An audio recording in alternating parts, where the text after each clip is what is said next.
American રાષ્ટ્રપતિ Donald ટ્રમ્પની જેમની સનક અને બફાટ આ સમયે આખી દુનિયા જોઈ રહી છે. ઈરાન સામે ઘૂંટણીએ પડ્યા પછી એવું લાગે છે કે ડોનાલ્ડ ટ્રમ્પ પોતાનું માનસિક સંતુલન ગુમાવી બેઠા છે.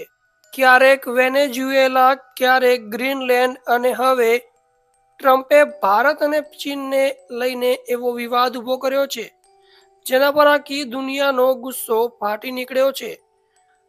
આખા વિવાદની શરૂઆત થાય છે ડોનાલ્ડ ટ્રમ્પની એક સોશિયલ મીડિયા પોસ્ટથી. ટ્રમ્પે કટ્ટરપંથી અમેરિકન કોમેન્ટેટર માઇકલ સેવેજનો એક જૂનો વિડીયો માત્ર શેર જ નથી કર્યો, પરંતુ તેના ઝેરીલા શબ્દોને 4 પાનામાં પોસ્ટ કરી દીધા છે.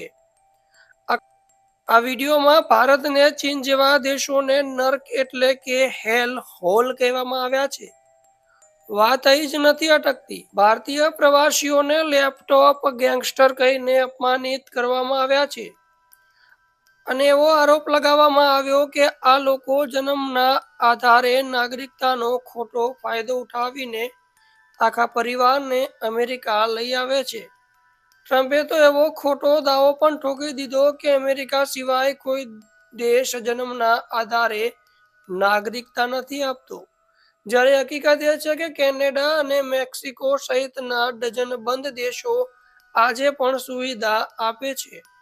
કોઈ જ રિસર્ચ કર્યા વિના ટ્રમ્પે માત્ર પોતાની ભડાસ કાઢી છે. પરંતુ ટ્રમ્પ કદાચ એ ભૂલી ગયા કે આ નવું ભારત છે.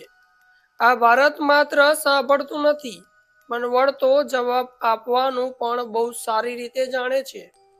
ટ્રમ્પની આ બફાટ પર તમારું શું કહેવું છે? કોમેન્ટ બોક્સમાં